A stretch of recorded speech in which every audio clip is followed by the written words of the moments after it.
Hello guys, how are you? I hope that COVID-19 cannot pull your learning spirit down. Yes, we still have online learning now.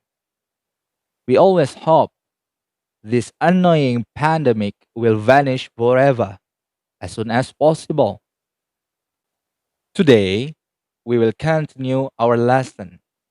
But before that, do you still remember what we learned in the last video?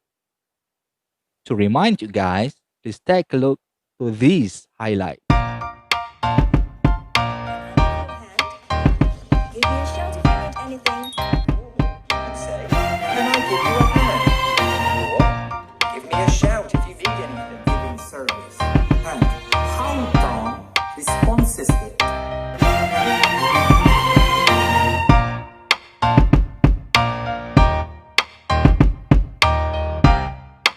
Yes, in the last video, you learned about expression of asking for and giving service.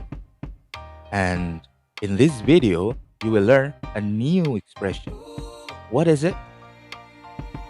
It is expressing of if clause followed by imperative or suggestion.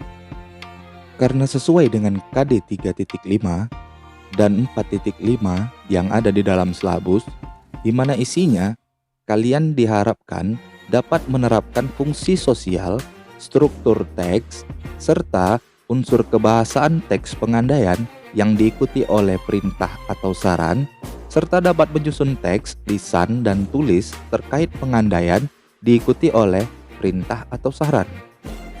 Oke, let's start the lesson guys.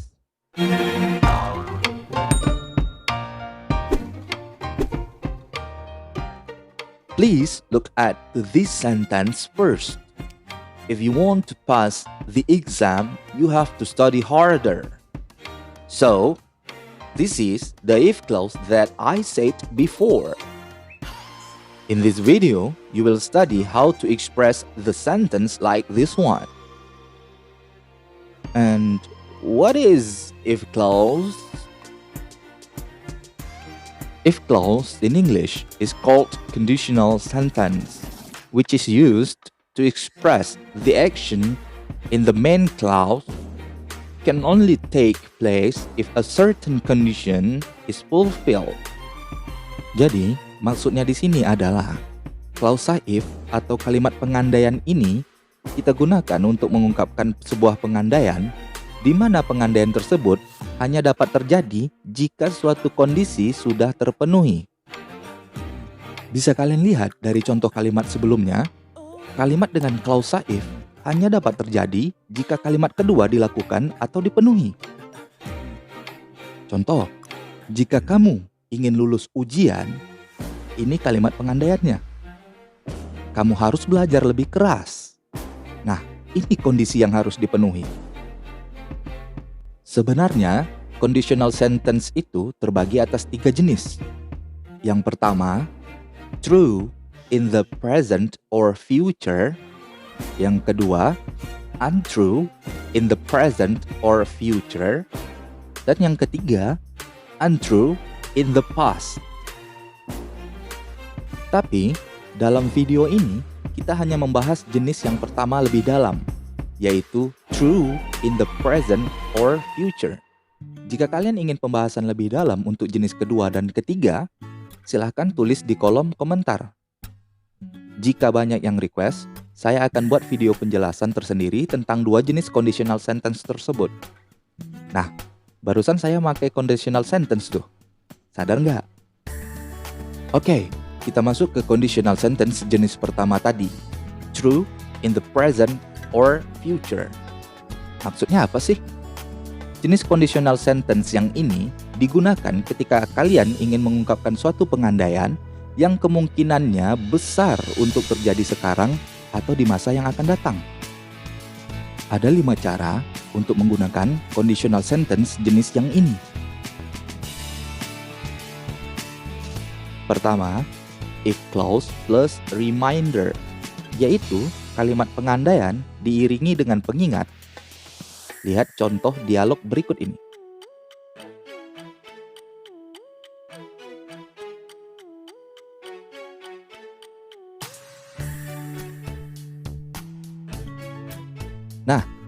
Dalam kalimat ini,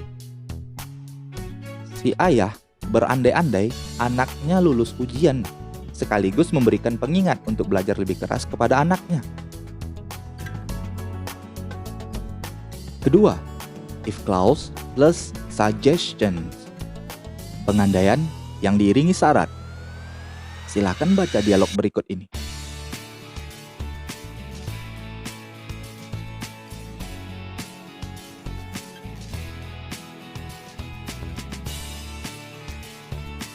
Lihat kalimat if you want a good price, why don't you go to the factory outlet? Di sini Amy setelah memakai if clause, dia memberikan saran kepada Della di mana mencari sepatu bagus yang murah. Ketiga, if clause plus general truth. Pengandaian yang diiringi memberikan fakta umum. Untuk lebih jelasnya, lihat dialog ini.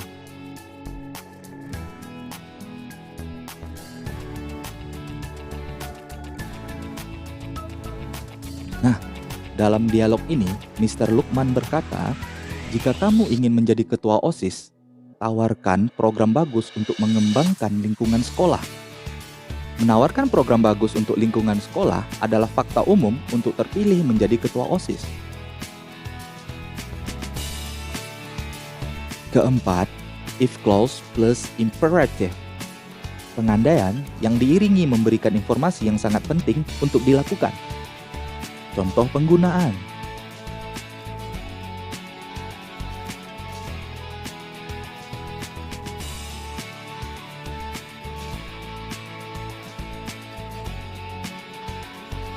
Menghiasi kue dengan beberapa ceri adalah hal yang penting dilakukan.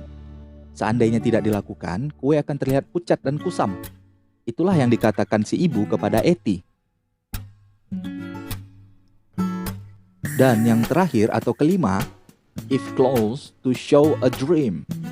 Pengandaian untuk menunjukkan mimpi atau impian. Lihat contoh dialog ini.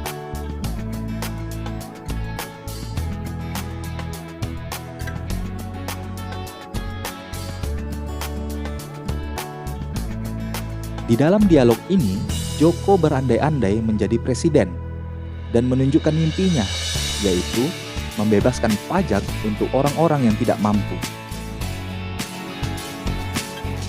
Nah, demikianlah pembahasan tentang conditional sentence. Sampai di sini dulu pembelajaran kali ini.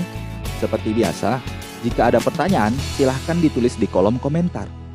Tugas akan saya kirimkan melalui grup belajar online di WhatsApp. Jangan lupa klik like jika kalian menyukai video ini.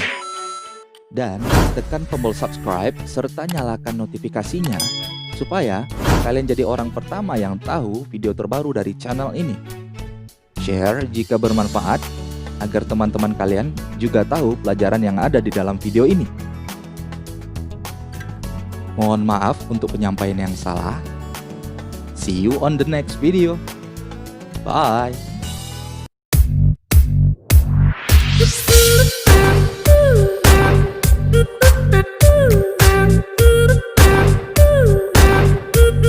Ooh.